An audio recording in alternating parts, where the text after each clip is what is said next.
আদালত আমাদের সাবমিশন শুনেছেন। অনারেবল জাস্টিস মহোদয়গণ এটা আগামী ২৬ তারিখে আদেশের জন্য দিন ধার্য করেছেন। আমরা আশা করছি আগামী ২৬ তারিখে আদেশ দেওয়া হবে। এই সংস্কার কমিশনের কিছু প্রতিবেদন দেওয়া হয়েছে। সেই প্রতিবেদনের কিছু কিছু জায়গায় বলা হয়েছে যে এই প্রতিবেদনের কিছু কিছু অংশ অন্তর্বর্তীকালীন সরকার বাস্তবায়ন করবে। কিছু কিছু অংশ রয়েছে যেগুলা পরবর্তী সরকার আসার পর তারা বাস্তবায়ন করবে।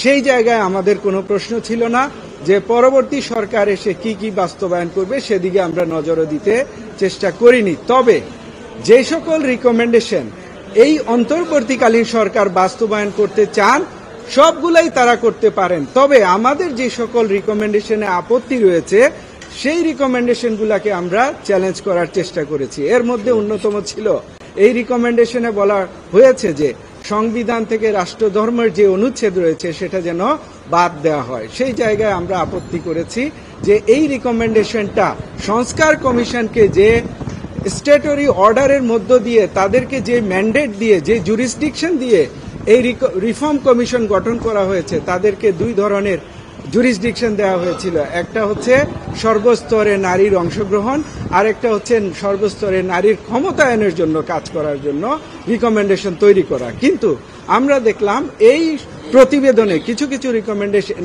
এসেছে যেটা নারীর ক্ষমতায়ন তো দূরের কথা, বরঞ্চ নারীর সংশ্লিষ্টতাই এখানে পাওয়া যায় না, এবং সর্বস্তরে যে নারীর অংশগ্রহণ কিভাবে হবে তারও কোনো সামঞ্জস্যতা এই প্রতিবেদনে পাওয়া যায় না। তার মধ্যে আরেকটা অন্যতম বিষয় ছিল যে ম্যারিটাল রেপ, অর্থাৎ স্বামী স্ত্রীর মধ্যে যদি সম্পর্ক হয়, স্ত্রী যদি ফিল করেন যে তার সাথে এটা জবরদস্তি করা হয়েছে, তাহলে তিনি স্বামীর বিরুদ্ধে রেপ মামলা করতে পারেন। সেই জায়গায় আমরা আপত্তি তুলেছি যে সম্পত্তির বন্টনের ক্ষেত্রে যে সম অধিকার রয়েছে, আমরা বলেছি নারীদের অধিকার বাস্তবায়নে আমি অ্যাজ এ রিট পিটিশনার আমিও চাই নারীদের সর্বস্তরে অংশগ্রহণ যেন নিশ্চিত করা হয়, আমিও চাই নারীদের ক্ষমতায়ন যেন করা হয়, কিন্তু সেটাকে যেন সঠিকভাবে করা হয়, এমনভাবে যেন করানো হয় যেটা জীবনেও বাস্তবায়নযোগ্য হবে না, যেটার বাস্তবতার সাথে যার কোনো মিল নাই।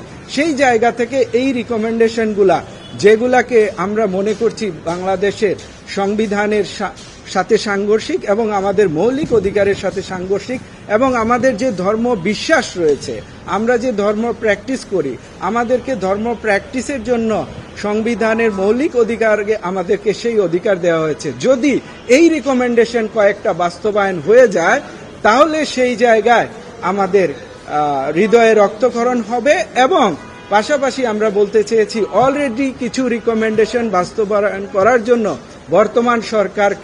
বর্তমান সরকারের প্রধান উপদেষ্টা সংশ্লিষ্ট মন্ত্রণালয়কে এবং সংশ্লিষ্ট অধিদপ্তরকে নির্দেশ দিয়েছেন, অর্থাৎ ডিরেকশন দিয়েছেন। সেটা আমরা সাপ্লিমেন্টারি করে বিভিন্ন সংবাদপত্রে যে এই খবরগুলা এসেছে সেগুলো আমরা আদালতে সাবমিট করেছি সাপ্লিমেন্টারি এফিডেভিট সহ, এবং এই সংস্কার প্রতিবেদনের এই অংশগুলা যেন আর বাস্তবায়ন না হয় সেজন্য আমরা রিট অফ প্রহিবিশন চেয়েছি। পাশাপাশি আমরা আরেকটা প্রেয়ার চেয়েছি, সেটা হচ্ছে একটা কমিটি যেন গঠন করা হয়, এই রিফর্ম প্রতিবেদনটা যেন রিভিউ করা হয়, রিভিউ করে এই প্রতিবেদন প্রয়োজনে আরো বড় করা হোক, আরো বেশি এখানে রিকমেন্ডেশন আনা হোক, এতে আমাদের কোনো আপত্তি নাই।